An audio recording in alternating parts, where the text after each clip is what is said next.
Hello, friends. It's Theo the Thinker checking in. I hope all is well with you.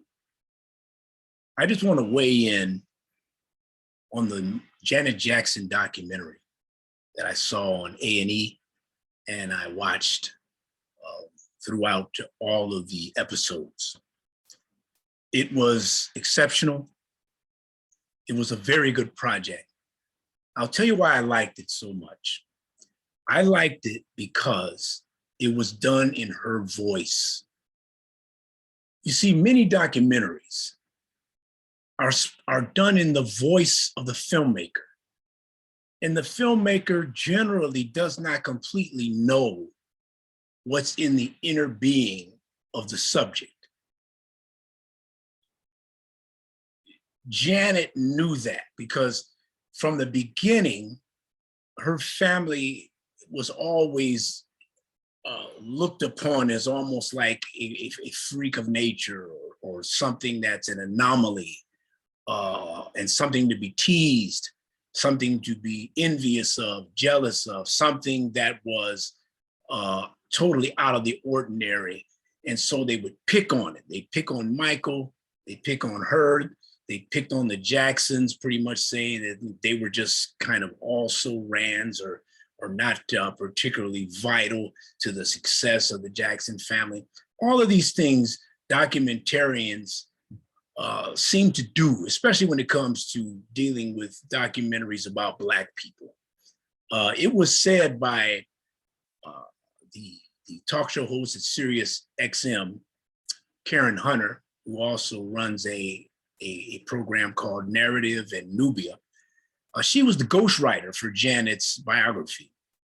And she said, the Jacksons may be the Blackest family in all of show business. What did she mean by that? Well, she meant that the Jacksons were well aware and are well aware of their position in the world and where they come from and what the zeitgeist of America was and is. They've always been acutely attuned to that. And this documentary really showed it because they let her do the talking. Okay, your normal documentarian would not have allowed that documentary to go the direction that it went. And I am so grateful that Janet used her own voice and her own perception, her own observations to paint the picture of her life and the life of the family, the first family of music, the Jacksons. Also noteworthy, and I'm very appreciative of this, they did not throw Joe Jackson under the bus. I am so gratified by that because, quite frankly, that man may be one of the greatest entrepreneurs to ever live. And Janet and all of her brothers knew that and know that. They acknowledged that his practices might have been crude, his methodology might have been a bit rough, tough love, as it were. They acknowledge that, but they also acknowledge no Joe Jackson, no Jackson 5, no Jacksons, no Janet Jackson, no Michael Jackson. Okay? This is what that documentary pointed out and repeated over and over. Even when they would show clips of a few people trying to denigrate Joe Jackson, the subtext was, we're going to laud Joe Jackson. We're going to lift up what he did for this family and by extension for music in general. That is the thing that really caught my attention. It made me most proud of that documentary. Also noted was the conscious awareness of the show, I'm sorry, of the Rhythm Nation album.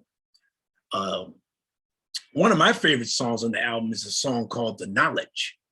And it really goes deep into the value of knowledge amongst struggling people.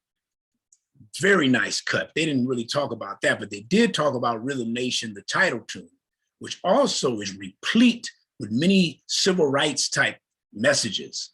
It's full of commentary on the present society.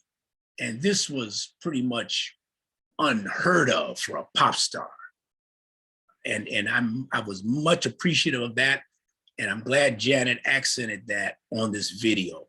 Again, if you can picture behind the scenes of this documentary, you can tell that she was either in the editing room or had the final cut say so over everything that got on that screen. That is not the traditional way that these pop star videos, these athlete videos, that's not how they're done. Even political figures, it's not how they're done. It's usually the voice of the filmmaker. But this was the voice of the subject, Janet Jackson. I can't tell you how much that fulfills me, because I know how much the media lies on people. And the media paints a picture, creates a straw man, creates a boogeyman, creates a villain, creates a person who is dysfunctional. That's what documentarians do. That's what so-called news people do. They paint their own picture, right? Well, Janet said, no, this is not how this documentary is going to go. I'm going to paint my own picture of myself and my family, and nobody gets thrown under the bus. Folks, this is real. And I just applaud the Jackson family. I applaud Janet and all of her brothers and sisters, because they stayed together as a cohesive group, and they stood for something, and they stand for something, and God bless them all. I'll talk a little more about this in future videos, but I just thought I'd give you my first impression of this very well done documentary about the great Janet Jackson. Peace and blessings.